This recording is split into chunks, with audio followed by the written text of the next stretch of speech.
आप देख रहे हैं श्री हरि कृपा आश्रम चैनल। संस्थापक स्वामी श्री हरि चैतन्य पुरी जी महाराज।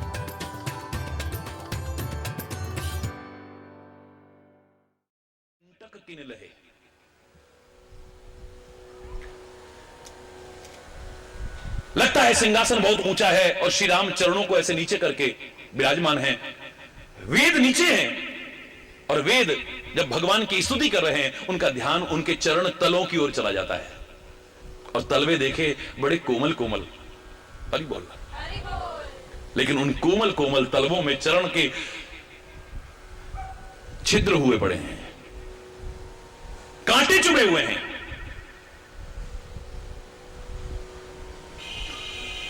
ध्वजा, कुलिश, अंकुश और कंज जुत, यानी इन चिन्हों से सुशोभित चरण कमल हैं, पर उनमें कांटे चुभे हुए हैं और कांटों के छिद्र हो रहे हैं, छेद हो रहे हैं। मेरे मन में आया, मेरे से रहा नहीं गया।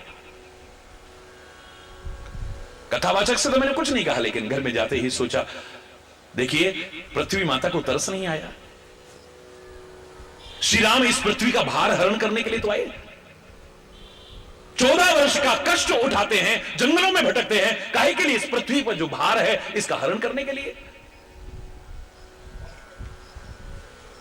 क्या पृथ्वी का कोई फर्ज नहीं बनता था कि जो मेरे लिए इतना कष्ट उठा रहे हैं, मैं उनके लिए अपने गर्भ में अपने कांटे, कंकड़ और कठोरता को समेट लूं और ऊपर कोमलता कोमलता उजागर कर दूं? जब भरत चल करके जाते हैं, तुलसीदास रामायण में लिखते हैं, सुमनमय मार्ग कीना। मार्ग कैसा कर दिया? सुमनमय मार्ग कर दिया। तब इसके कांटे कहां चले गए थे, कंकड़ कहां चले गए थे, इसकी कठोरता कहां चली गई थी? अपने गर्भ में समेट लिया। तू सीता को गर्भ में समेट सकती है धरती माता, तू सीता को समेट सकती है, लेकिन जो राम तेरे लिए कष्ट उठा रहे हैं, क्या उनके लिए तू अपने ही कांटे, कंकड़ और कठोरता को अपने गर्भ में समेट करके ऊपर कोमलता प्रकट नहीं कर सकती थी? बचपन का भाव था, मैंने उलाहना दे दिया पृथ्वी माता को। हरि बोल। तो मेरे अंदर से आवाज आती है, अंदर से आवाज, ये बचपन का भाव बता रहा हूं। बेटा तू तो आज कह रहा है, मैंने तो उस समय ऐसा किया था, मैंने तो उस समय ऐसा किया था। जैसे ही श्री राम ने अपने बिना चरण पादुका के चरण मुझ पर रखे थे, पहली बार मैंने बहुत कोमल ऊपर का भाग कर दिया था, सारी कठोरता को अपने गर्भ में समेट लिया था, कांटे और कंकड़ों को समेट लिया था। लेकिन अगला चरण जब आगे बढ़ा, मैंने क्या देखा कि कोमलता के बावजूद उनके चरणों में कष्ट पहुंच गया है। जब इतनी कोमलता करने के बाद भी इनके पैरों में जख्म हो रहे, इतने कोमल है, तो मेरी कोमलता करने का फायदा क्या है? फिर औपचारिकता करने का फायदा क्या है? ये दिखावा करने का फायदा क्या है? अरे पहली बार कोई अपना मिला है, पहली बार कोई अपना आया है जिसके सामने अपना दिल खोल करके रख देना चाहिए। आज तक मैंने अपना दिल किसी के आगे नहीं खोला है, अंदर ही अंदर रोती हूं मैं। लोगों को सागर नजर आता है, पृथ्वी का 3 भाग, लेकिन वो सागर खारा पानी नहीं, मेरे आंसू हैं जो अंदर ही अंदर रोती हूं, लेकिन हर एक के सामने दुखड़ा नहीं रोती हूं मैं। कहीं से भी मुझे खोद लो, मेरे अंदर पानी ही पानी है, लेकिन मैंने कभी किसी के सामने उजागर नहीं किया है, किसी के सामने रोया नहीं कि मेरे को ये दुख है, मेरे को दर्द है, मेरे को ये पीड़ा है, मेरी ये व्यथा है, कभी किसी के सामने नहीं रोया है। और पहली बार कोई अपना आया, उसके आगे भी दिखावा, ना ना ना। जब मेरी औपचारिकता के बावजूद भी श्री राम के चरणों में कष्ट ही होना था, तो मैंने क्या करा? मैंने सारे के सारे कांटे, कंकड़, जख्म अपने उजागर कर दिए। हे राम, मेरे अंदर में तो यही है और कुछ भी नहीं है। मेरे अंदर ये पीड़ा है, ये मेरे कष्ट हैं। आपके सामने उजागर न करूं तो किसके आगे करूं? दुनिया के आगे तो रोना भी नहीं है। रही मन निज मन की व्यथा, मन ही राखो गोए, सुन हंस रही हैं लोग सब, बांट सके ना कोई। ये सुन करके हंसेंगे, मजाक उड़ाएंगे, यहां रो करके सुन के जाएंगे, बाहर तुम्हारा हंस करके मजाक उड़ाएंगे। इनके सामने अपने अंतर का भाव उजागर नहीं करना है। जहां तहां अपना दुखड़ा ही नहीं, सुखड़ा भी नहीं रोना है। मैं तो हमेशा ये कहा करता हूं, एक कदम आगे बढ़ के कहा करता हूं, दुखी नहीं, अपना सुख भी मत रोना इनके आगे। ये सुख सुनकर के खुश नहीं होंगे, ईर्ष्या करेंगे तुमसे। आज की व्यक्ति की इतनी बड़ी कमी है, ये अपने अभाव से इतना दुखी नहीं है जितना तुम्हारे बढ़ते हुए प्रभाव को देख करके दुखी हो जाता है। भाई भाई को देख के खुश नहीं है। ये तरक्की क्यों कर रहा है, ये आगे क्यों बढ़ रहा है, इसके तो सारे काम बन गए, मेरे तो अभी है? ये शब्द कहने के हैं। भाई कहता है अरे इसके तो बच्चों की शादियां भी हो गई और मेरे देखो अभी तक तो कितने साल हो गए देखते ना, तो मेरे लड़के का ब्याह हुआ ना मेरी लड़की का ब्याह हुआ। भाई कह रहा है, भाई इसके तो बेटे की नौकरी भी लग गई, उसका मेरा तो बेटा 3 बार फेल हो गया। अब ये कंपैरिजन क्यों है? इसका तात्पर्य कहीं ना कहीं उसको देख करके खुशी नहीं है। अरे बोलना, जोर से बोलो ना। तुम इनके सामने अपना सुखड़ा भी रहोगे, ये ईर्ष्या करेंगे। हो सकता है टांग अड़ा दें कोई, हो सकता है कोई विघ्न कर दें। अरे बोलना। अरे जब अयोध्या में विघ्न आ सकता है, खुशी की खबर जरा सी फैली, हर कोई चहक रहा था, हर कोई आनंदित था। प्रातःकाल ढोल बजेंगे, नगाड़े बजेंगे, खुशियां होंगी, राम राज्य सिंहासन पर बैठेंगे। लेकिन ऐसे विघ्न करने वाले भी आ जाते हैं, उनको अच्छा नहीं लगता है तुम्हारी खुशी की खबर। आकर के ऐसा विघ्न डाला कि जहां खुशियां थी आंखों में, उमंगें थी, आशाएं थी, उम्मीदें थी, वहां पर सावन और भादो बरस रहा है आंखों में से।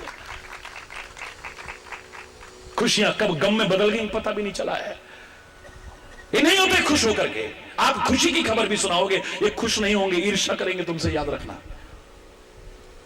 और दुख का भी सुनकर के एक सहभागी तो बनेगा नहीं तुम्हारा दुख को बांटने वाला तो है नहीं मेरे प्यारे बच्चों। तो इनके सामने रोने का फायदा क्या है? क्यों ना संत के सामने रोएं, सदगुरु के सामने रोएं, अपने परमात्मा के सामने रोएं, जहां से सहारा तो मिलेगा किसी को। मैं चाहती, पृथ्वी कह रही है कि मैं सारी कंकड़ कठोरता अपने अंदर समेट सकती थी। जब मैं, बिल्कुल ठीक कहा तुमने, जब सीता को गर्भ में समेट सकती हूं, जब भरत के लिए सुमन में मार्ग कर सकती हूं, तो श्री राम जो मेरे लिए इतना कष्ट उठा रहे हैं, क्यों नहीं करूंगी मैंने किया। लेकिन पहली बार कोई लगा कि अपना है, उसके सामने तो दिल खोल के रख दिया मैंने। हरि बोलना। अगर कहीं कमियां भी होंगी, नफरत नहीं करेंगे। एक यही ऐसे हैं जो तुम्हारी कमियों को दूर करके, तुम्हारे विकारों को दूर करके, तुम्हारी विकृतियों को दूर करके, तुम्हारे दोषों को दूर करके तुम्हें और पवित्र बनाने की कोशिश करेंगे, क्योंकि मातृ भाव है इनके अंदर।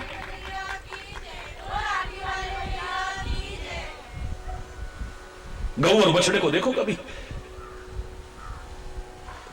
हर मां अपने बछड़े का, अपने बच्चे का मुख चूमती है। हर मां अपने बच्चे का मुख चूमती है। सुंदर सुंदर है ना। लेकिन परमात्मा और भक्त का, गुरु और शिष्य का संबंध कैसा बताया? जैसे बछड़े और गाय का है। गंदगी सब चाट के साफ कर देती है। अरे बोलना। जो भी हमारे अंदर विकार है, जो हमारे अंदर विकृतियां हैं, जो हमारे अंदर दोष हैं, जो कमियां हैं, वो कृपा करके अगर हम सच्चे हृदय से उजागर करेंगे, उनके सामने व्यक्त करेंगे और प्रार्थना करेंगे, निश्चित दूर कर देंगे। हमारा जीवन अच्छा बनेगा। देखो, याद है मैंने एक बार कहा था कि श्री राम के मन में एक बार आया, मैं बहुत सुंदर सुंदर हूं ना, बड़ा प्यारा प्यारा हूं ना, साफ सुथरा रहता हूं ना, तो सब मुझसे प्यार करते हैं। एक बार गंदा होकर देखता हूं, फिर मुझसे कोई प्यार करता है कि नहीं करता है। हरि बोल। मैं नहीं कह रहा, रामायण कह रही है, मैं नहीं कह रहा। श्री राम के मन में आया, नन्हे से बालक हैं, और बड़ा सुंदर भाव आता है कि सब मुझसे प्यार करते हैं, सब मुझे देखते रहना चाहते हैं, सब अपनी गोदी में लेना चाहते हैं, सब मुझे चूमते हैं, क्योंकि मैं साफ सुथरा रहता हूं, बड़ा प्यारा प्यारा लगता हूं, बड़ा सुंदर सुंदर लगता हूं। एक बार जरा गंदा होकर देखता हूं, फिर मुझसे प्यार करते हैं कि नहीं। हरि बोल।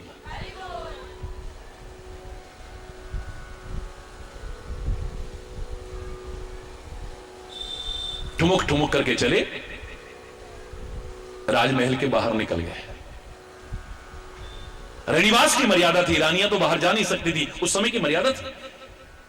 दास और दासियों को भी यह संकेत था कि श्री राम को उसकी मर्जी के खिलाफ कभी रोकने की कोशिश मत करना।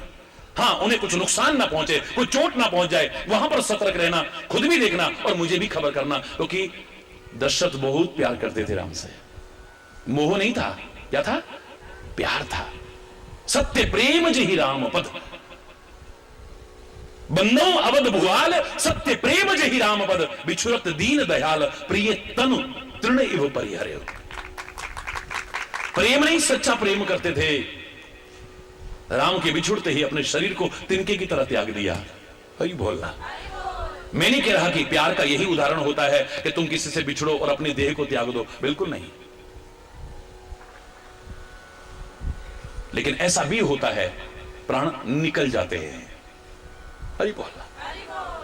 हम क्या करेंगे? हम आत्महत्या करने की, जैसे घोर अपराध करने की कोशिश करेंगे, क्योंकि जिनसे हम प्रेम करते हैं वो हमको मिल नहीं पाए, वो हमसे दूर हो गए या दुनिया से दूर हो गए। हरि बोलना। हम क्या करते हैं? इस जीवन को खत्म करने की कोशिश करते हैं। प्रेम का एक उदाहरण बता दो कि उनका प्रेमास्पद उनसे दूर रहो और उन्होंने आत्महत्या की हो। दशरथ के भी प्राण हैं, प्राण निकालने की कोशिश नहीं की है। अवधवासी कितना प्रेम करते हैं राम से, एक क्षण दूर नहीं हो सकते, और 14 वर्ष के लिए कैसे रह गए? एक भी व्यक्ति अयोध्या में मरा हो एक उदाहरण नहीं मिलता है। बल्कि जिनकी मौत आनी थी वो भी नहीं आई, क्योंकि अब संयम परिपूर्ण जीवन जी रहे हैं। राम दर्श हित लोग सब करत नेम जप जोग। हरि बोलना। नियम पूर्वक रहते हैं, मर्यादा पूर्वक रहते हैं, संयम पूर्वक रहते हैं। आयु बढ़ गई है। भगवान कृष्ण से कितना प्यार करते हैं लोग। ब्रज से चले गए तो गोपियों जैसा प्यार किसका होगा? एक भी गोपी कभी मरी हो सुना आपने? बोलो ना। इसका तात्पर्य, जिनसे प्रेम करते हो ना, उनके हृदय को कभी पीड़ा मत पहुंचाना। जिनसे प्रेम करते हो वो कभी दूर भी हो जाएं तो उनकी अच्छाइयों को, उनकी मर्यादाओं को, उनकी दिव्यताओं को अपने जीवन में अपनाना और उनके अधूरे रह चुके कार्यों को पूरा करने की कोशिश करना। आत्महत्या जैसा घोर अपराध जो आज भारतवर्ष में भी देखने को मिल रहा है, शर्मनाक है। जरा बच्चा फेल हो गया, आत्महत्या। इतनी मुश्किल से बच्चा मिला, इतने वर्षों की है। मां बाप से पूछो कि फिर बच्चे के जाने के बाद क्या लगता है। बहन से पूछो कि भाई की याद में फिर कैसा लगता है। जाने वाला तो चला गया। अरे बोला, ये बहुत मूर्खतापूर्ण क्रियाएं हो रही हैं। जरा कहीं फेल हुए, एकदम से शरीर त्याग दिया। जरा कहीं प्रेम में असफल हुए, अपने शरीर को त्याग दिया। जरा कहीं नुकसान हो गया, घाटा हो गया, अपने शरीर को त्याग दिया। ये अनमोल शरीर ऐसे खत्म करने के लिए नहीं मिला है। ये बार बार नहीं मिलता है, याद रखना। जैसे पका हुआ फल एक बार डाली से नीचे गिर जाए, द्वारा उस डाली पर नहीं लगता है, बड़ा लंबा चक्र है। फिर सूखेगा, सड़ेगा, बीज बनेगा। फिर कितने बीजों में से कोई अंकुरित होगा, कितने अंकुरित में से कोई पौधा बनेगा, कितने पौधों में से कोई पेड़ बनेगा, और कितने पेड़ों में से फिर किसी में फल लगेगा, तब जाकर के वापिस आ सकता है। बड़ा लंबा चक्र है। वापिस उस शाखा पर फिर नहीं लगेगा जहां से एक बार गिर गया था। ताको फल जो भूई गिरे बहुरे न लागे डार। ये द्वारा से उस डाली पर लगने वाला नहीं है। ये अनमोल शरीर जिसके लिए देवता भी तरसते हैं, ये बार बार नहीं मिलता है। इसे त्यागो मत, इसे खत्म मत करो। कहीं असफलता मिली है जीवन में तो याद रखना, कहां प्रयास में कमी रह गई है उसको खोजना। हिम्मत नहीं हारना। एक नन्ही सी चींटी की हिम्मत देखो आप। नन्ही सी चींटी को कभी देखना किसी पौंड के ऊपर चढ़ रही हो, या किसी टब के ऊपर चढ़ रही हो, किसी ड्रम के ऊपर चढ़ रही हो, और चिकना हो, वो फिसल जाएगी। लेकिन हिम्मत नहीं हारती है, फिर कोशिश करती है चढ़ने की। देख रहे, मैंने खुद देखा है अपनी आंखों से। फिर कोशिश करती है, फिर गिरती है, फिर कोशिश करती है, फिर गिरती है, फिर कोशिश करती है, और आखिर एक बार फिर चढ़ करके दिखा देती है। यही है।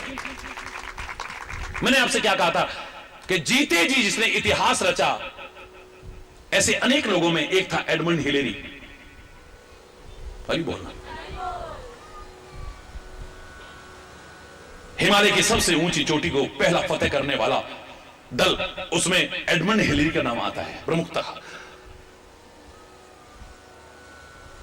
एडमंड हिलेरी के बारे में जब पढ़ोगे तो वो लिखता है कि मैं जब पहली बार हिमालय पर चढ़ने लगा, एवरेस्ट की ओर जाने लगा, मुझे सफलता नहीं मिली और कई प्रकार की बाधाएं, कठिनाइयां, मुसीबतें, परीक्षाएं आई और मैं हार गया। मैं वापिस आ गया, लेकिन मैंने हिम्मत नहीं हारी। मैं फिर गया, फिर दोबारा कोशिश की तो दोबारा भी सफलता नहीं मिली। 2 बार नाकामयाब रहा हिलेरी माउंट एवरेस्ट पर चढ़ने में। उसकी पुस्तक में बड़ा अच्छा भाव उसका है, जो मैं आज के बच्चों से कहना चाहता हूं, सभी से कहना चाहता हूं। जो निराश हो जाते हैं, जो हताश हो जाते हैं जीवन में, असफलता का कहीं ना कहीं किसी प्रकार से मुंह देख करके। वो कहता है मैंने माउंट एवरेस्ट की तरफ ऐसे उंगली की और उंगली करके कहा, oh Mount Everest, being a mountain you can grow but I can. पहाड़ होने के नाते तुम आगे नहीं बढ़ सकते हो, यहीं खड़े रहोगे, यहीं। लेकिन मानव होने मैं आगे बढ़ सकता हूं। अरे ओ पर्वत, तू यहीं का यहीं खड़ा रहेगा, लेकिन मानव होने के नाते मैं आगे बढ़ सकता हूं। I will come again and I will conquer you. मैं फिर आऊंगा और तेरे को फतेह करके दिखाऊंगा।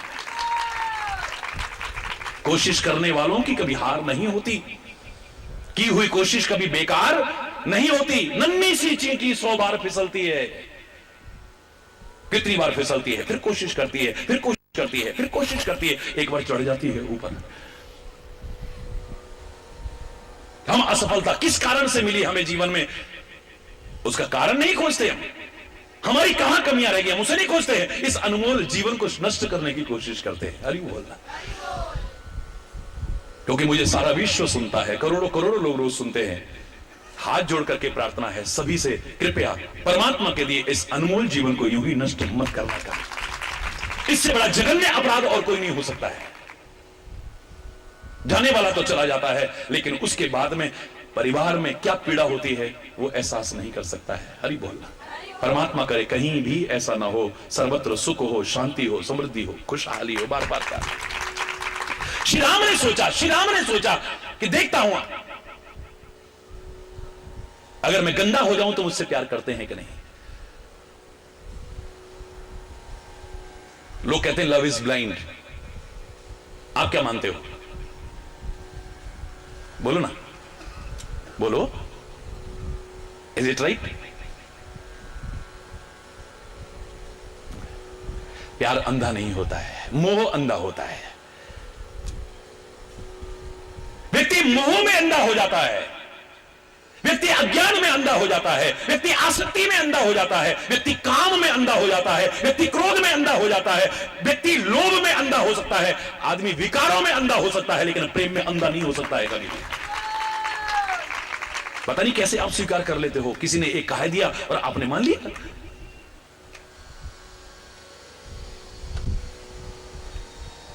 जिसमें लोग कहते हैं ना लव इज ब्लाइंड, अंधा होता है, वो प्यार नहीं है, वो वासना है, वो स्वार्थ है, और उसको प्यार नहीं कह सकते कभी। प्यार को कलंकित करने वाला भाव है।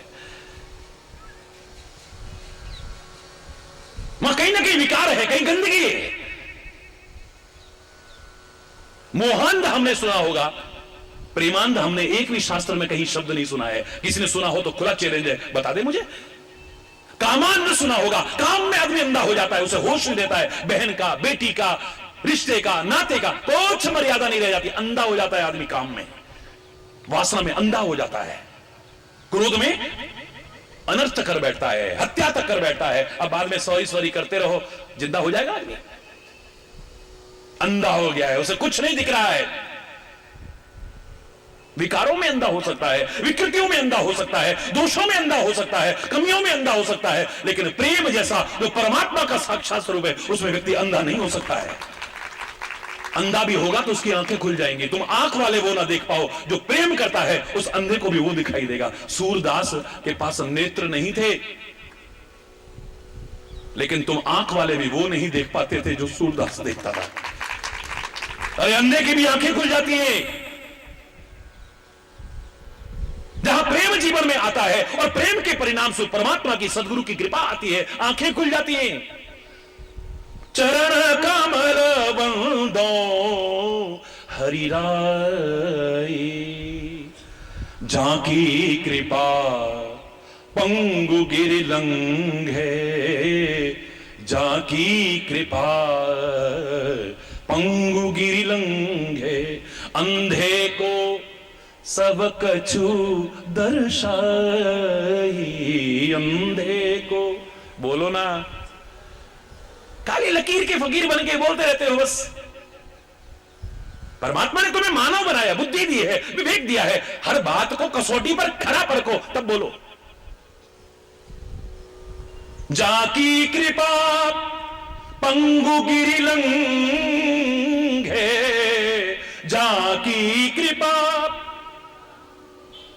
अंधे को सब कछु दर्शाई, अंधे को सब कछु दर्शाई, चरण कमल वंदो हरि राई, चरण कमल। बहिरो सुने मूक पुनि बोले, बहिरो सुने मूक पुनि बोले, रंक चले सिर छत्र धराई, रंक चले सिर छत्र धराई, चरण कमल वंदो हरि राई। जोर से बोलो, पूरा नहीं सुना रहा। सूरदास स्वामी करुणामय, सूरदास स्वामी करुणामय, बार बार विनवों ही पाही, बार बार विनवों ही पाही, चरण कमल वंदो हरि राई, चरण कमल वंदो। प्रेम कभी अंधा नहीं कर सकती है। जहां तुम्हें प्रेम का भ्रम है, वासना है तुम्हारे मन में, गंदगी है तुम्हारे मन में, स्वार्थमय संबंध है तुम्हारा, एक दिखावा मात्र है, एक लगाव मात्र है, एक आसक्ति मात्र है, वहां पर आदमी अंधा हो सकता है, उसे कुछ ना सूझे। प्रेम में नहीं हो सकता है। सच्चा प्रेम जिसे कहते हैं, हरि बोल। हां, अगर प्रेम में अंधा आप मानते ही हो तो इसलिए मान सकते हैं कि जिससे प्रेम होता है फिर उसमें कमियां नजर नहीं आती। यहां आदमी हरि बोल। जैसे देवी की आंखों पर, कानून की देवी की आंखों पर क्या होता है, बोलो ना, पट्टी बंधी होती है। क्या तात्पर्य, अंधी है वो है? और तुम चाहे कानून को अंधा कहने लग जाओ, कानून की देवी को अंधा, मूर्खतापूर्ण चिंतन कोई भी कुछ रखता रहे, मैं इस पर बहस नहीं करूंगा। लोगों ने जो कानून की देवी के आंख पर पट्टी बांधी थी वो इसलिए नहीं कि वो देखे ही ना, देखेगी नहीं, समझेगी नहीं तो कैसे न्याय करेगी, बोलो कैसे तराजू में बराबर तोलेगी। आंख पर पट्टी इसलिए बांधी गई थी कि जिस समय सामने मुकदमा आए तो ये मत देखना कि अपना कौन है पराया कौन है, सही न्याय करना, पट्टी बांध लेना, इस मामले में बांधना, बाकी मामले में नहीं। कहीं अपनत्व के कारण किसी वजह से प्रभावित होकर के तुम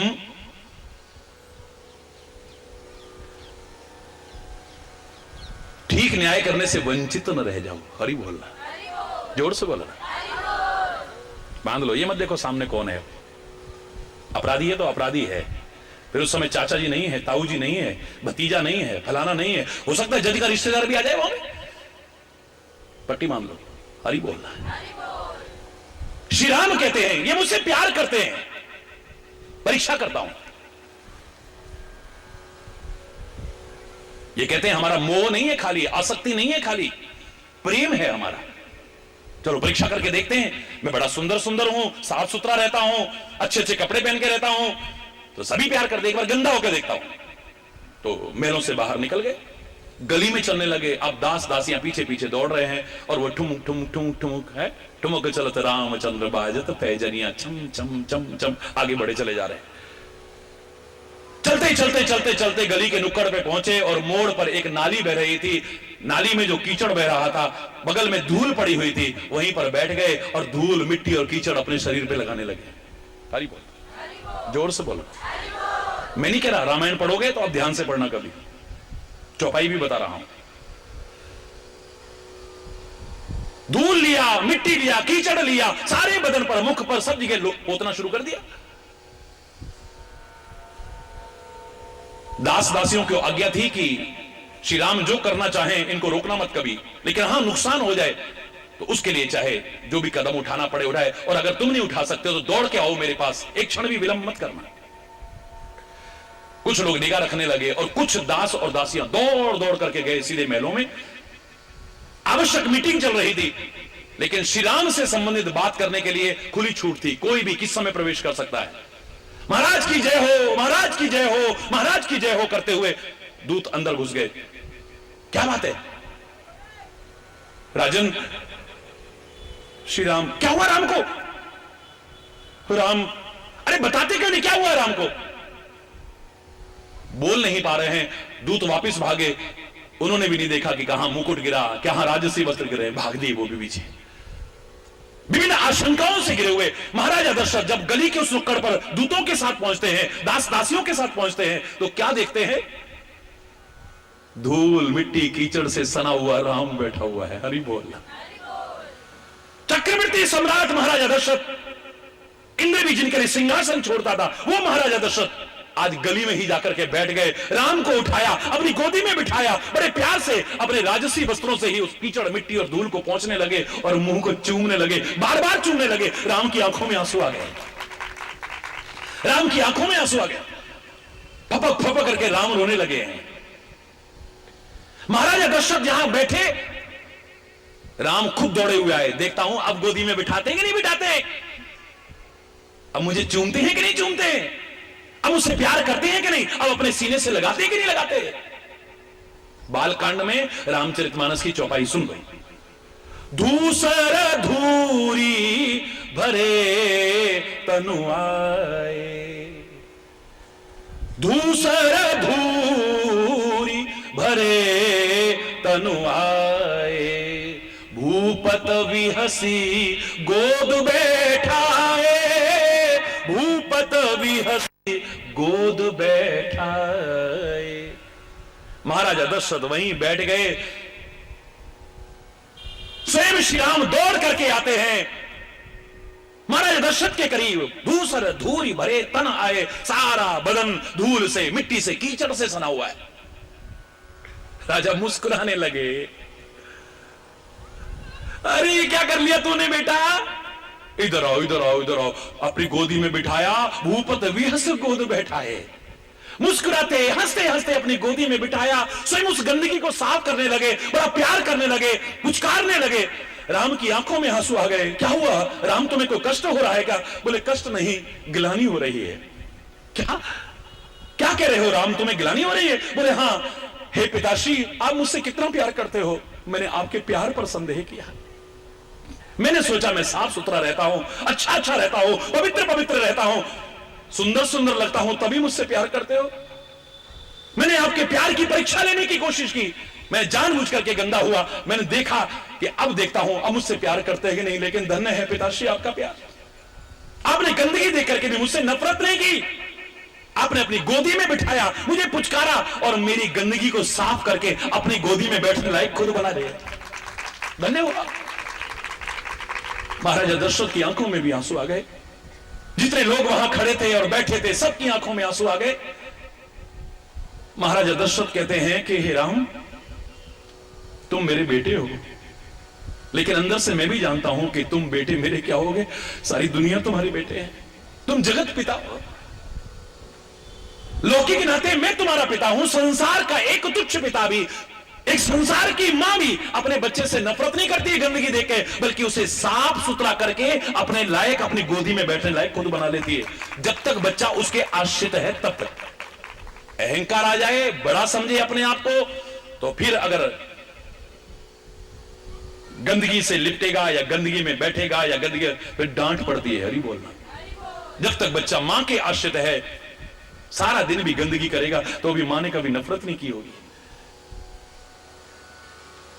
मां उसे बार बार भी साफ करना पड़े, साफ करती है, अपनी गोदी में बैठने लायक खुद बना लेती है।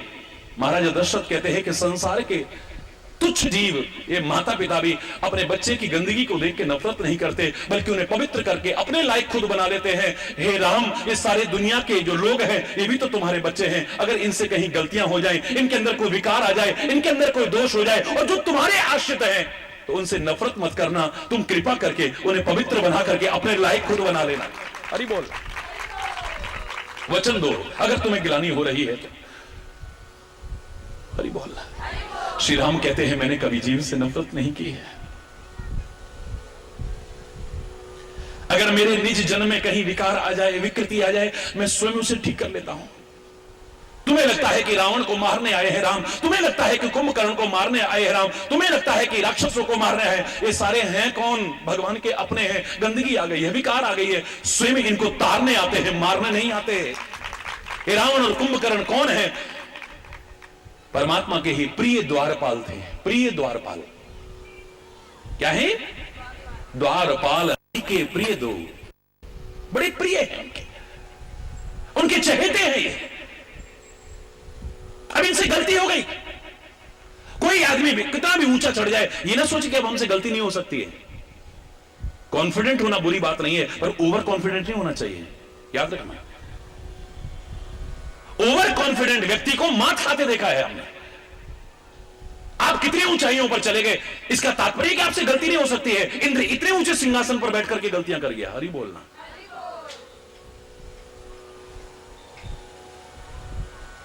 क्षमा चाहते हुए कहूंगा, लेकिन कहूंगा जरूर।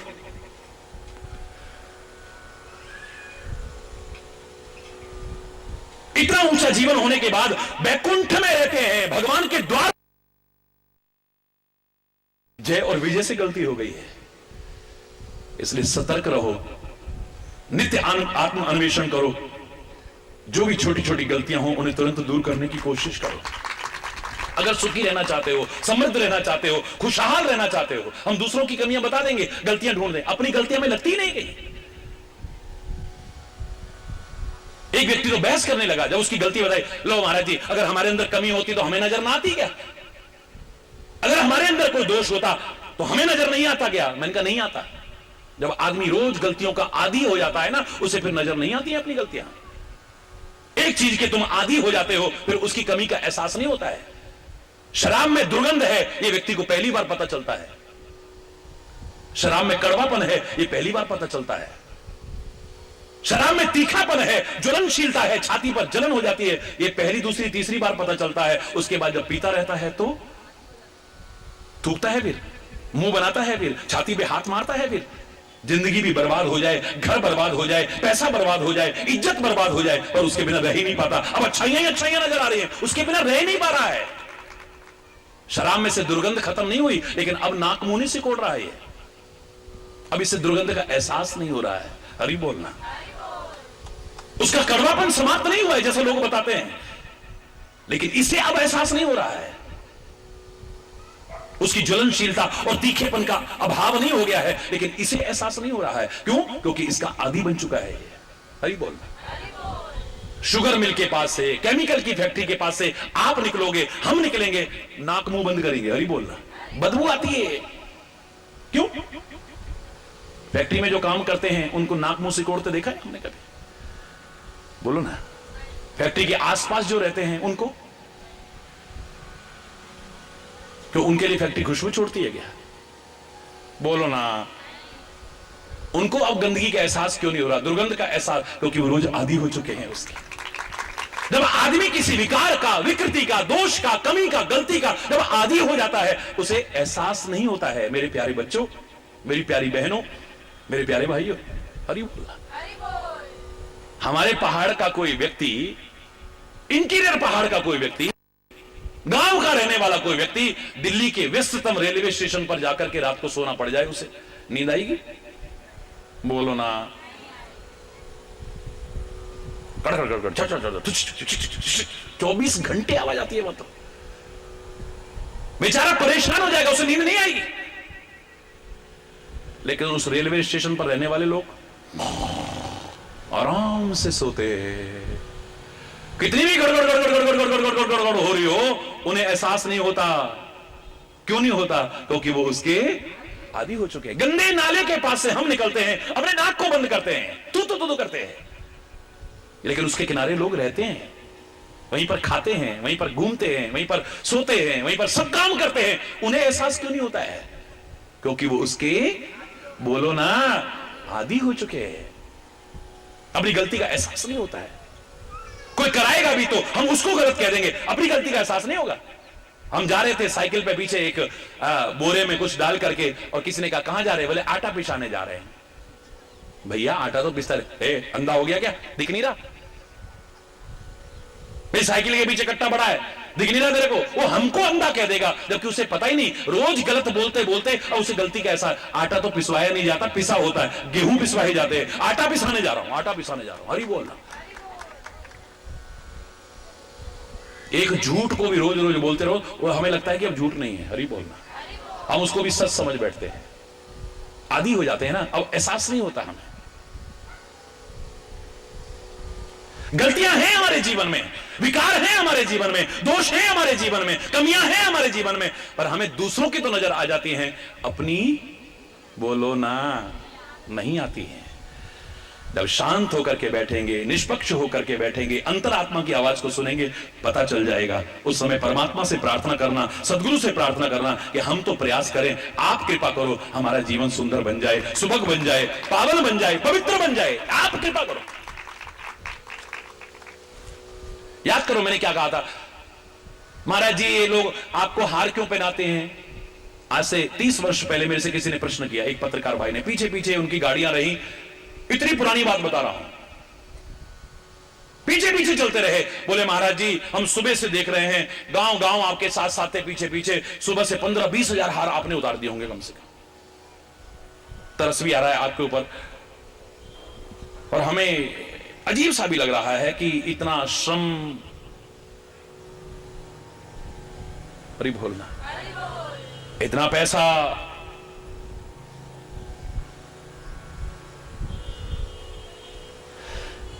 इतनी सारे हार क्यों पहना रहे हैं आपको? हरि बोलना।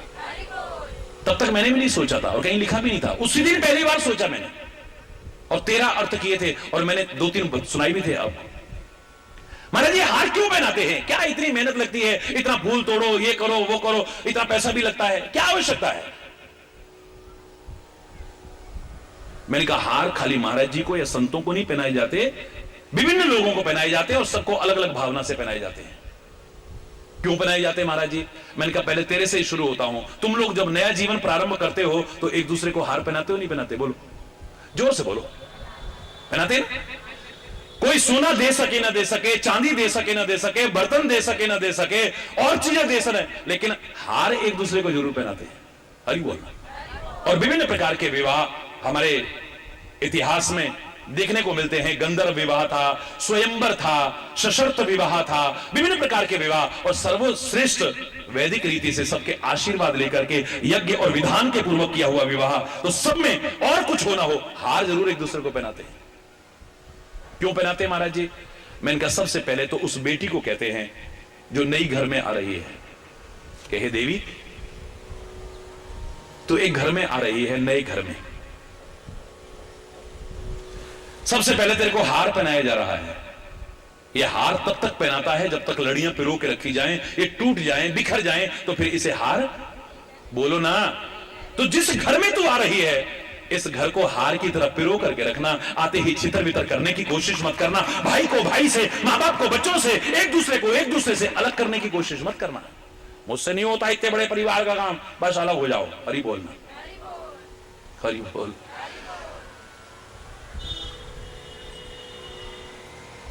एक बात पूछूं आपसे, बुरा तो नहीं लग रहा? जोर से बोलो। अच्छा लग रहा है? अच्छा लग रहा है, क्योंकि आपके आने वाली पीढ़ियों को भी संदेश देना है ना। उसमें आपके घर भी बहू आएगी और आपकी बेटी भी बहू बनकर के जाएगी। ये सबके लिए है। जिस परिवार में आ रहे हो उस परिवार को हार की तरह आते ही तोड़ने की या बांटने की कोशिश बोलो ना मत करना। दूसरा एक उद्देश्य और मुझे लगता है, वर और वधू को संदेश देना चाहते हैं। अब दोनों को संदेश है, एक को नहीं, खाली शिक्षा एक के लिए नहीं होती, सबके लिए होती है। वधू ने हार दिया, वर ने स्वीकार करा, वर ने हार दिया, वधू स्वीकार कर रही है। आज एक दूसरे से हार स्वीकार कर रहे हैं ना, बोलो। उनको कहना चाहते हैं प्यारे बच्चों, आज तुम एक दूसरे से हार भी स्वीकार कर रहे हो तो जीवन में बहुत सारी छोटी छोटी ऐसी बातें भी आ सकती हैं जिन्हें प्रतिष्ठा का प्रश्न अगर तुमने बना लिया, तुम्हारा परिवार टूट जाएगा, बिखर जाएगा, तलाक होने की नौबत भी आ सकती है। उन छोटी छोटी बातों को प्रतिष्ठा का प्रश्न न बना करके जिनमें तुम्हारा परिवार टूटने और बिखरने की कगार पर आ जाए, वहां भी अगर हार भी स्वीकार करनी पड़े तो हार स्वीकार करने ना, तुम्हारा परिवार बना रहेगा। हरि बोल। समझ रहे? आज एक दूसरे से हार, जीवन अच्छी बात। ज्यादातर परिवार अगर ढूंढोगे ना तलाक के लिए, बात का कुछ वो निकलेगा ही नहीं। हरि बोल।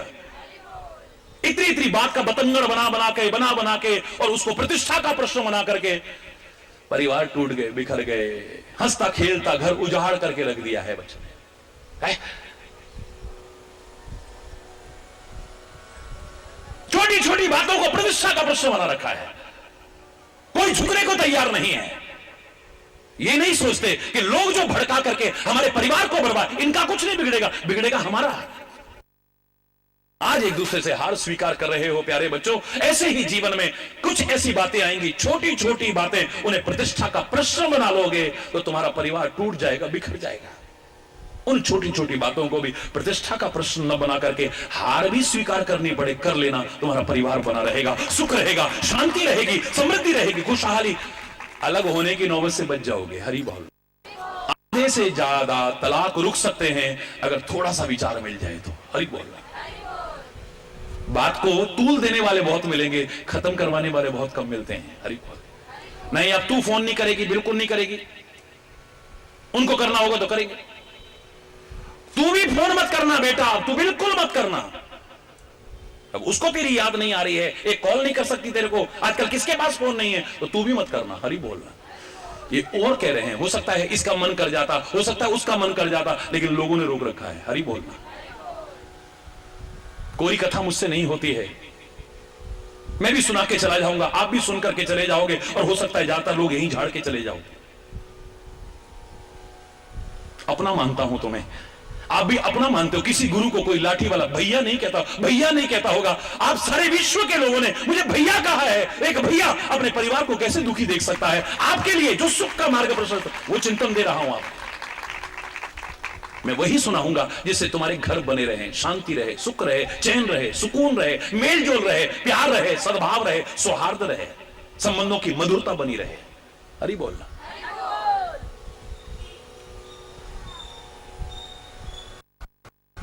हाँ महाराज जी बिल्कुल ठीक है, लेकिन आपको हार क्यों? मैंने कहा मैं अपने पे भी आ जाऊंगा, चिंता मत कर यार। मैंने कहा दूसरा हार उसको पहनाते हैं जो कहीं जीतता है, किसी भी क्षेत्र में जीते। क्रिकेट में जीत के आए थे, सारे हिंदुस्तान ने हार पहना दिए। अभी हार के आए, एक जना को लेने भी नहीं पहुंचा। हरि बोल, जोर से बोल रहा है। हालांकि बड़ा अफसोस होता है, हमने कितनी नासमझियां भी की हैं कई बार। मैं नहीं कह रहा कि आप खिलाड़ियों का सम्मान न करें, या लेकिन इतना ज्यादा बढ़ावा, एक शहीद अगर कोई होता है देश की रक्षा करते करते, सीमाओं की रक्षा करते करते, उसके घर में गुजारा कैसे हो रहा है कोई देखने वाला भी नहीं मिलेगा। हरि बोलना। एक बार पैसा दे दिया हमने, गिना चुना वो भी, उसके बाद क्या हो रहा है? हो सकता है उसकी पत्नी लेकर के चल दी, अब पीछे बुढ़े मां बाप का क्या हो रहा है? उनका इकलौता सहारा था वो। कितने उदाहरण मैं बता सकता हूं आपको। उसने जाकर के दूसरी शादी कर ली, वो अपना घर बसा करके बैठ गई है। हालांकि उसके दर्द को भी हम समझ सकते हैं।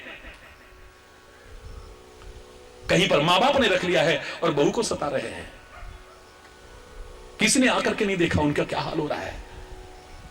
एक शहीद होता है, उसे 5-10 लाख मिल जाते हैं, और एक खिलाड़ी अगर एक छक्का मारता है 5 करोड़ मिलते हैं। हरि बोलना। जोर से बोलो ना। कई बार बड़ा अजीब सा भी लगता है, क्यों नहीं लगता? बोलो ना।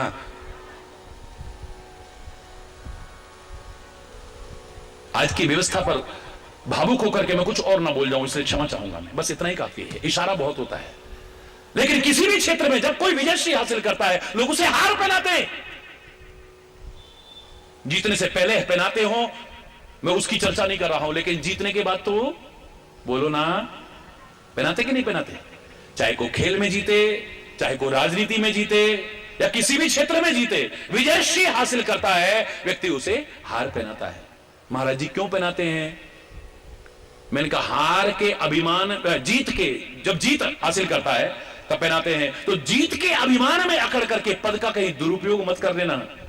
हार पहना के जीतने के बाद लोग एहसास कर रहे हैं कि जीतने के बाद वरना हार भी तैयार है। हरी बोल, याद रखना, जीतने के बाद फिर हार भी, बोलो जोर से, अगर जीत के अभिमान में अकड़ करके तुमने पद का दुरुपयोग किया तो फिर जीतने के बाद हार भी, इसलिए जीतने के बाद हार पहनाते हैं। हरी बोल।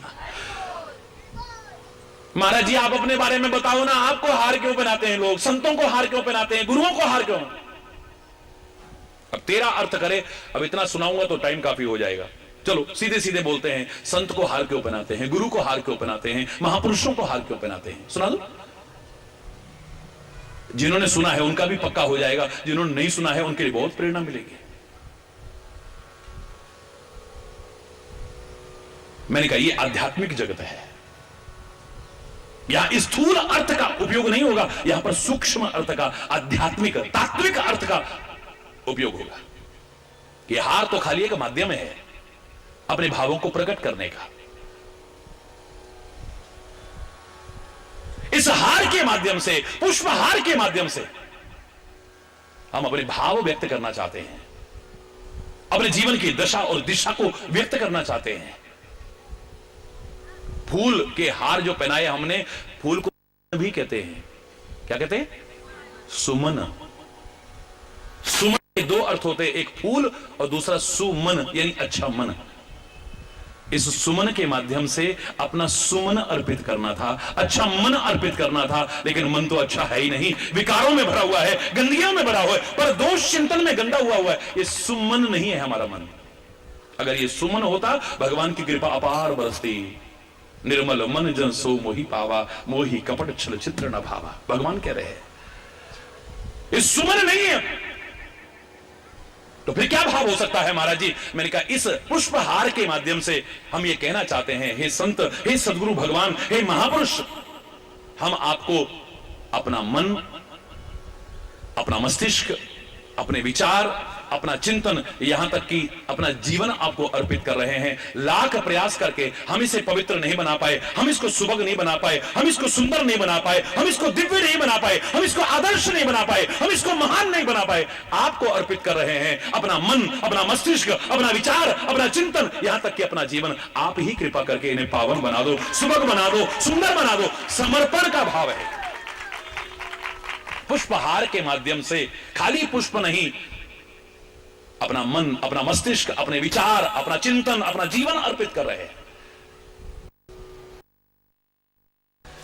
कोई कोई दुर्भाग्यशाली ऐसा होता है, हार तो पहनाता है लेकिन अपने जीवन और आचरण से सिद्ध कर देता है कि मेरा भाव ये नहीं है। हे संत जी, हे गुरुदेव महाराज, हे महापुरुष, ये मत समझ बैठना कि मैं अपना मन, अपना मस्तिष्क, अपने विचार, अपना चिंतन, अपना जीवन आपको अर्पित कर रहा हूं। नहीं नहीं नहीं नहीं नहीं, मेरी ये भावना है नहीं। उसके जीवन और आचरण को देख करके लग रहा है, वो ये कहना चाहता है कि आप लाख समझा समझा के हार जाओगे, हार आप ही स्वीकार करोगे, हम हारने वाले नहीं है। हरि बोलना। आप समझाओगे आपस में मत लड़ा करो, पर हम लड़ा करेंगे। हरि बोलना, जोर से बोलना। आप समझाएंगे कि शराब नहीं पीनी चाहिए, पर पिएंगे। आप लाख समझा समझा के हार जाओगे, हार आप ही स्वीकार करोगे कि जुआ नहीं खेलना चाहिए, खेलेंगे। कुकर्म नहीं करने चाहिए, अधर्म नहीं करने चाहिए, किसी का दिल नहीं दुखाना चाहिए, किसी का हक नहीं छीनना चाहिए, निंदा चुगली नहीं करनी चाहिए, किसी की बुराई नहीं करनी चाहिए, दोष दूसरों के नहीं अपने देखने। लाख समझा समझा के आप हार जाओगे, पर हम हारने वाले, जोर से बोलो ना, कम से कम तुम ऐसे दुर्भाग्यशाली मत बनना। तुम जीत गए, अपने आचरण से, अपने व्यवहार से, अपने जीवन से आपने सिद्ध कर दिया कि आप जीत गए हो। इतने बड़े गुरु से जीत गए, इतने बड़े संत से जीत गए, इतने बड़े महापुरुष से सीख गए, आपने उनको हरा दिया है। हार उन्होंने स्वीकार कर ली, नो प्रॉब्लम। नुकसान किसका होगा? वो समझा समझा के हार गए कि आपस में कलेश मत करा करो, अशांति मत करा करो, लड़ा झगड़ा मत करो, और तुम करते रहे। नुकसान किसका होगा? बोलो ना, बोलो ना। वो लाख समझा समझा करके हार गए और तुम नहीं हारे, वो हार गए समझा समझा। हार स्वीकार कर ली, तुम जीत गए, अपने गुरु महाराज से जीत गए, अपने संतों से जीत गए। तुम जुआ खेलते रहे, कुकर्म करते रहे, अधर्म करते रहे, गलत मार्ग पर चलते रहे। नुकसान किसका होगा? बोलो ना, तुम जीत करके भी कितनी बड़ी हार को स्वीकार कर रहे हो, इसका एहसास नहीं है तुम्हें। हर आदमी जीतना चाहता है, बड़ी अच्छी बात। खेल के मैदान में खेल की भावना से आज नहीं खेलता है आदमी, जीतने की भावना से खेलता है। उद्देश्य अच्छा प्रदर्शन नहीं है, जबकि उद्देश्य क्या होना चाहिए था? अच्छा खेलूं। जीत हार पर ध्यान नहीं होना चाहिए मेरे विचार से। आप लोग बड़े दीवाने होते हो ना, मैं कुछ बोलूंगा तो फिर वो अच्छा नहीं लगेगा, क्योंकि किसी की भावनाओं को आहत करना मेरा उद्देश्य नहीं है। तो क्रिकेट के बड़े दीवाने हो, मैन ऑफ द मैच जीतने वाला ही बनता है क्या? बोलो ना, बोलो ना। जो अच्छा खेलता है वो बनता है। कोई आवश्यक नहीं कि आप जीते हैं या हारे हैं। कई बार तुम हार करके भी जीत जाते हो और कई बार जीत करके भी बाजी हार जाते हो, याद रखना। लोग उंगलियां उठाते हैं, ये भी कोई जीत है। और तुम्हारे हारने के बाद भी लोग कहने पर मजबूर है, ये हार नहीं है, ये बेईमानी हुई है, ये हारने वाला था ही नहीं। तेरी हार भी नहीं तेरी हार, उदासी मन काहे को करे। तेरी कहते हार भी नहीं तेरी हार, उदासी मन काहे को करे। तेरा राम जी करेंगे बेड़ा पार, उदासी मन काहे को करे। काहे को करे, काहे को डरे, काहे को करे हो। तेरा राम जी करेंगे। हाथ ऊपर कर सारे बोल। तेरा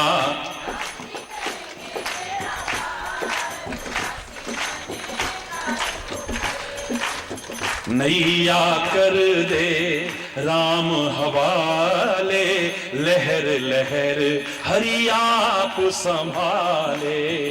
नैया कर दे राम हवाले, लहर लहर हरि आप संभाले। हरि आप ही उठाएं तेरा भार, उदासी मन काहे को करे। तेरा राम जी करेंगे बेड़ा पार, उदासी मन काहे को करे। तेरा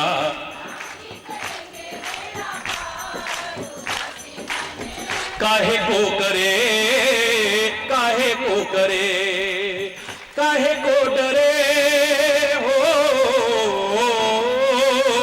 तेरा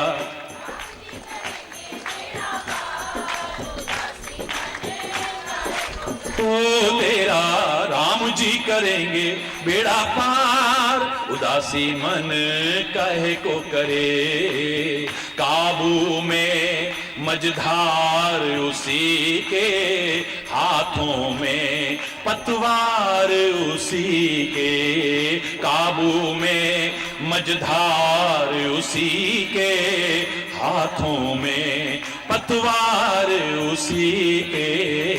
डोरी सौंप के तो देख एक बार, उदासी मन काहे को करे। डोरी सौंप के तो देख एक बार, उदासी मन काहे को करे। तेरा राम जी करेंगे। मैं पूरा नहीं सुना रहा हूं, अंतिम भक्ति जो मैं कहना चाह रहा था। तू निर्दोष तुझे क्या डर है, पग पग पर साथी ईश्वर है। तू निर्दोष तुझे क्या डर है, पग पग पर साथी ईश्वर है। तेरी हार भी नहीं, बोलो ना, उदासी मन जरा भावना से कर पुकार, उदासी मन काहे को करे। तेरा राम जी करेंगे बेड़ा पार, उदासी मन काहे को करे। उदासी मन काहे को करे, उदासी मन काहे को करे।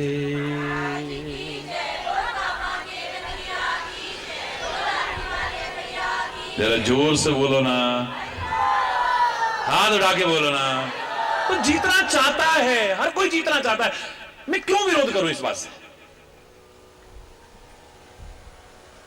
लेकिन कहूंगा जरूर, खेल खेल की भावना से खेलना चाहिए था, पर जीतने की भावना से। चलो अब जीतना चाहते हो, मेरा कोई विरोध नहीं है। बहस हो जाए, तुम जीतना चाहते हो, खेल में हम जीतना चाहते हैं, वाद विवाद हो जाए जीतना चाहते हैं, चुनाव के क्षेत्र में जीतना चाहते हैं, मुकदमा हो जाए चाहे झूठा ही हो जीतना चाहते हैं। हरि बोलना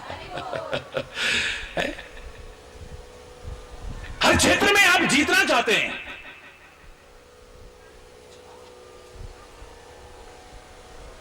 मैं परमात्मा से प्रार्थना करता हूं कि तुम जीवन का जो दाव मिला है इसे भी हार के मत जाना, जीत के जाना। मेरा कोई विरोध नहीं है, जीतो। जीवन का जो ये दाव मिला है इस दाव को भी हार करके मत जाना, जीत करके जाना। लेकिन संत से अगर तुम जीत गए, सदगुरु से अगर तुम जीत गए, महापुरुष से अगर जीत गए, वो समझा समझा करके हार गए, हार उन्होंने स्वीकार कर ली, तो इस जीत में भी तुम्हारी बहुत बड़ी हार छुपी हुई है। हरि बोल, मत जीतना। हाथ उठाने का भाव यही है, हाथ उठाने का भाव है समर्पण, सरेंडर करना, हैंड्स अप। तो हाथ उठा देते हैं लोग, हैंड्स अप कहने पे गुंडों के आगे समर्पण करते हैं, लुच्चे लफंगों के सामने करते हैं, डकैतों के सामने करते हैं, हत्यारों के सामने करते हैं। लेकिन हम तो अपने परमात्मा और सद्गुरु के सामने कर रहे हैं।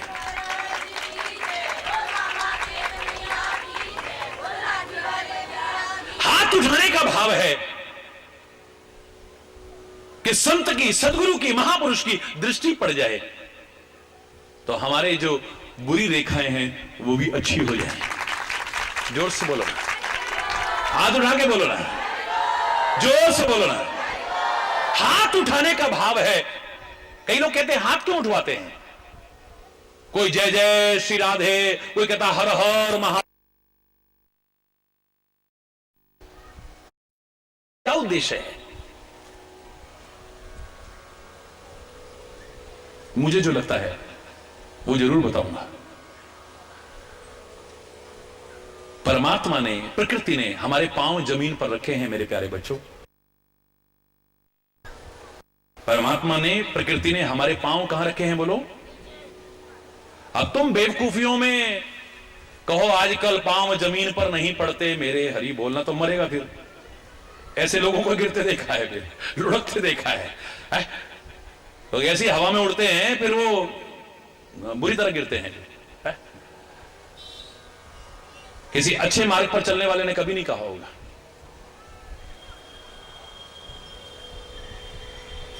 प्रकृति ने तुम्हारे पांव जमीन पर रखे हैं मेरे प्यारे बच्चों, लेकिन मस्तिष्क तुम्हारा ऊंचा बनाया है। यह संदेश है कि अपने मस्तिष्क के चिंतन को ऊंचा रखना, कभी नीचा मत करना। पांव जमीन पर रहे तुम्हारे, नो प्रॉब्लम, लेकिन दिमाग ऊंचा होना चाहिए। हरि बोलना, जोर से बोलो ना। पांव जमीन पर है तुम्हारे, लेकिन आंखें ऊपर बनाई हैं। इसे ऊंचा ऊंचा, ऐसे ऊंचा नहीं, इससे तो ठोकर खा जाओगे। मतलब ऊंचा ऊंचा, उत्कृष्ट उत्कृष्ट देखना, यहां तक कि सबसे ऊपर वाले को भी। ऊपर वाले का तात्पर्य नहीं कि कहीं छत पे है या अंतरिक्ष में है या ब्रह्मांड में कहीं और जगह बैठा हो, कहां नहीं है वो, हर चीज में हमसे ऊपर है, इसलिए उसको ऊपर वाला कहते हैं। हर चीज में हमसे ऊपर है, इसलिए ऊपर वाला कहते हैं उसे। आंखें ऊंची बनाई है, ऊंची ऊंची, या सबसे ऊंचा जो है ना उसको देखने की कोशिश करना, उत्कृष्ट देखना, इसे निकृष्ट मत देखना। आंख से तुमने देखा और तुम्हारा दिमाग खराब हो गया। हरि बोलना। इस संसार के विषयों के जहर ऐसे हैं, वो जहर तो पियोगे तो मरोगे, लेकिन ये देखते ही चढ़ जाते हैं, सुनते चढ़ जाते हैं, सूंघ करके चढ़ जाते हैं, छू करके चढ़ जाते हैं। हरि बोलना, सतर्क रहना। गलत कह रहा हूं? ये जहर ऐसे हैं, ये देख करके भी चढ़ जाते हैं, सूंघ करके चढ़ जाते हैं, छू करके भी चढ़ जाते हैं।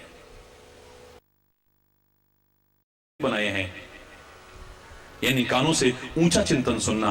ऊंचे लोगों की संगति में बैठोगे तभी सुन पाओगे, अच्छे लोगों की संगति में बैठोगे तभी। इससे नीचा चिंतन मत सोचना, नीच बातें मत सुनना, ऊंची ऊंची बातें सुनना।